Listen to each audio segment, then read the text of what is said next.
Hi everyone! Again, welcome na naman dito sa aking YouTube channel. Again, this is Yana. In today's vlog, isang loan app pa rin yung i-share ko sa inyo.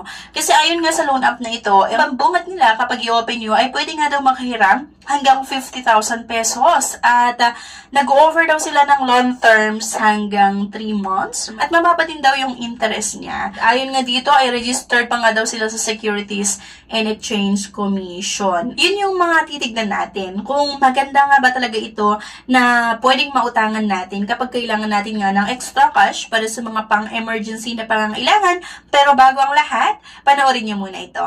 If declined sa bank and other loan apps, pwede niyong subukan yung ibang options. See the links sa description at sa comment section below. Click the link and apply.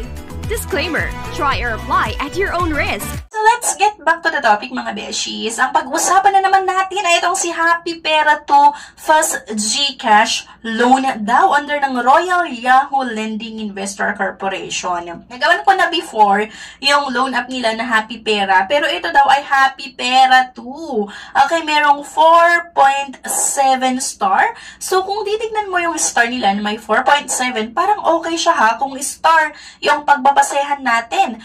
Pero, totoo ba to? Totoo kaya yung reviews nito, 4.7 star? Kunti na lang mag 5 star na sila. Merong 3,000 reviews at 10,000 downloads lang. So, ibig sabihin, hindi pa ganun kadami yung mutang. Kasi yung mga ibang loan app, merong million downloads daw. Merong 100,000 na downloads. Pero itong si Happy Pera 2 nga, ay 10,000 lang yung nag-download. Bago kayo makautang dito, ay syempre, dapat meron tayong isang valid mobile number at may matatanggap na naman kayo na one-time password na kailangan yung ilagay sa loan app na ito. Pwede daw makahiram hanggang 50,000 pesos. At yun nga, available up to Happy Pera to 50,005 0.05% interest at 121 days or 3 to 4 months nga daw yung payment terms. Pero totoo kaya ito? Ito yung sinasabi ko kanina na kinaklaim nga nitong si Happy Pera 2 na registered nga daw sila sa Securities and Exchange Commission at ito, sa Anti-Money Laundering Council. Minsan naman kasi,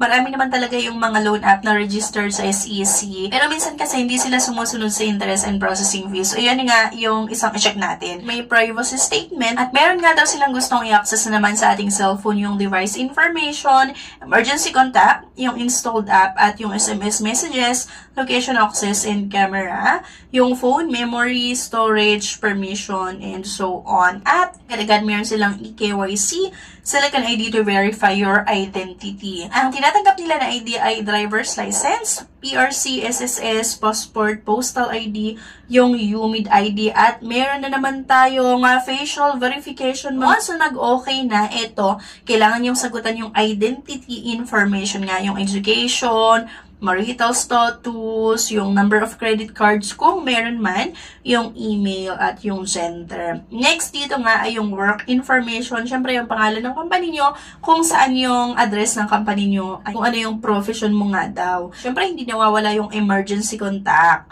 at withdrawal information mga be, e-wallets or via banks. So, ang paborito natin na e-wallets na via GCash nga. So, please select your recipient e-wallets and please enter your e-wallet account at yung ensure the account number is correct. So, e-wallets, pwede daw sa GCash, Coins, PayMaya, GrabPay, at sa Shopee. So, ito na nga mga beshies. Kung makikita nyo dito, meron silang nilagay na 1,000 na loan amount daw. And the recipient account nga, ayan, and loan terms, nakalagay din dyan. So, yung if receiving account reach daily limit to avoid payment issues. So, 0% interest sila. So, kung makikita nyo, yung nakalagay interest ay 0.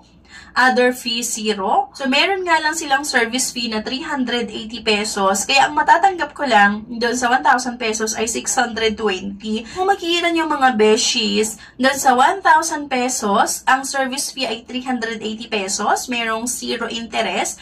Merong 0 nga din na other fee. At ang matatanggap ko nga lang doon sa 1,000 pesos ay 620 pesos. Diba? Medyo malaki din yung service fee nila. How much more kung mas malaking amount yung utangin natin? Kasi dito nga dun sa 1,000 pesos, ang service fee ay 380 pesos. So, yun na nga, 620 lang yung matatanggap nyo. So, meron silang 2 installment mga besh. Sa 12/22 or sa December 22, 2023, merong 990 pesos na first nga na babayaran ko or 950 pesos yung unang babayaran ko. April 15, 2024 daw ay 10 pesos. Pero, kung titignan nyo, dito pa lang sa first payment natin na sa December 22, 2023 ay halos bayad na nga yung inutang natin. Kasi diba, dun sa 1,000 pesos, ang matatanggap mo lang naman ay 620 pesos. Again, isang loan up na naman hindi ko nire-recommend sa inyo. Pero syempre, nasa sa inyo pa rin kung gusto nyong utangan yung loan app na ito. Sa tingin nyo,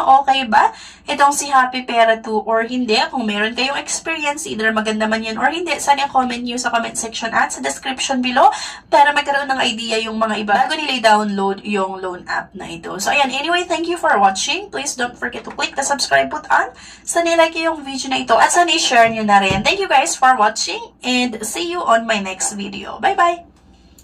No time to apply for a bank personal cash loan? Yana's here to help you. I assist pre-qualified clients with basic monthly income at least 25,000 per month. Hassle-free at walang fee. Lahat ng process sa bank gagawin. 2 to 5 banking days lang approval. Loan up to 2 million. Email amawanyana@gmail.com or message my FB page, Yana Insta Review.